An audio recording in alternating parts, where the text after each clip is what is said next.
तमाम सियासी खबरों के जानने के बाद अब विस्तार से खबरें जानते हैं कि आज दिन भर क्या पॉलिटिकल हलचल रही। तो सबसे पहले बात करते हैं मुख्यमंत्री अशोक गहलोत की, जिन्होंने जोधपुर संभाग से चुनावी बिगुल को फूंक दिया है। 3 दिन के प्रवास के दौरान सीएम गहलोत ने जोधपुर संभाग की 4 लोकसभा सीटों में कार्यकर्ताओं का उत्साहवर्धन किया। स्थानीय नेताओं, कार्यकर्ताओं और सदस्यों से उन्होंने चुनाव की तैयारियों में जुट जाने के लिए कहा।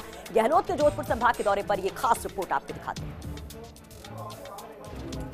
अपने गृह क्षेत्र जोधपुर संभाग के दौरे पर आए सीएम अशोक गहलोत ने लोकसभा चुनावों का बिगुल फूंक दिया है।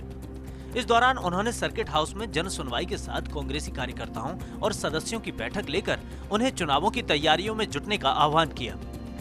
वहीं गहलोत से जनप्रतिनिधियों के मिलने का दौर भी लगातार जारी है। इस कड़ी में अब नाम जुड़ा है नारायण राम बेड़ा का। विधानसभा चुनावों से पहले बीजेपी का दामन छोड़ कांग्रेस का हाथ थामने वाले बेड़ा ने शनिवार को सीएम गहलोत से सर्किट हाउस में मुलाकात की। उनके यहां आने से आगामी लोकसभा चुनावों में दावेदारी पेश करने की अटकलें लगाई जा रही हैं। जानकारों का कहना है कि बाड़मेर और पाली में जाट सीटें होने के कारण जाट समुदाय के जनप्रतिनिधि अपनी दावेदारी मजबूत करने में जुटे हुए हैं। यहां अनौपचारिक बातचीत में बेड़ा ने कहा कि भोपालगढ़ क्षेत्र की समस्याओं सहित पानी सप्लाई आदि मुद्दों को लेकर वे शिष्टाचार भेंट करने पहुंचे हैं। इस अवसर पर उन्होंने केंद्र सरकार पर निशाना साधते हुए कहा कि ये हमले आदि चुनावी स्टंट हैं। नारायण राम बेड़ा सरकारी उप मुख्य सचेतक महेंद्र चौधरी हों या फिर राजू राम चौधरी, सभी ने लोकसभा चुनाव में 25 की 25 सीट जीतने का दावा किया। उन्होंने ये भी दावा किया कि राजस्थान में कांग्रेस सरकार आते ही विकास के काम शुरू हो गए हैं, जिससे लोगों को भरोसा है कि केंद्र में आने पर भी कांग्रेस सरकार विकास में कोई कोर कसर नहीं छोड़ेगी। मैं तो माननीय मुख्यमंत्री जी अशोक जी गहलोत साहब से मिलने आया हूँ और मिलने आया हूँ बस। कांग्रेस पार्टी का एक प्रावधान है कि वहाँ जो आला कमान तय करते हैं वही प्रत्याशी होते हैं और कांग्रेस पार्टी जो तय करेगी उस आधार पे मैं काम करूँगा।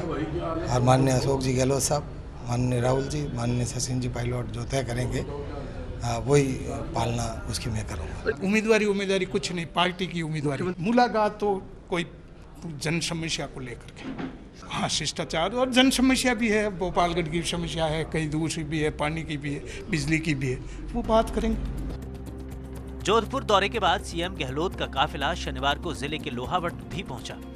यहां जनसभा के दौरान मंच से मंत्री सालेह मोहम्मद ने सीएम गहलोत के पुत्र वैभव गहलोत का नाम लेते हुए जनता से आगामी लोकसभा चुनावों के लिए समर्थन जुटाने का प्रयास किया। उन्होंने कहा कि वैभव गहलोत को जनता की सेवा के लिए जनता ही आगे लाए। मंच पर ओसियां विधायक दिव्या मदेरणा भी मौजूद रहीं। जोधपुर संभाग के प्रवास के दौरान गहलोत जहां-जहां गए वहां सभाओं में ग्रामीणों की खासी भीड़ उमड़ी। जिस तरह बॉर्डर इलाकों का दौरा करते हुए गहलोत ने पहले बाड़मेर और फिर जैसलमेर में राजनीतिक गुणाभाग को टटोला, तो वहीं खुद के गृह जिले जोधपुर में फीडबैक लिया और उसके बाद पाली और जालोर की सीट पर भी जिस तरह मंथन करने के साथ वरिष्ठ कांग्रेस जनों को जोधपुर संभाग की 4 सीटें निकालने के लिए दायित्व सौंपा है, उससे ये आसानी से समझा जा सकता है कि एक-एक सीट के लिए गहलोत कितने गंभीर हैं। जोधपुर से फर्स्ट इंडिया न्यूज के लिए राजीव गौड़ की रिपोर्ट।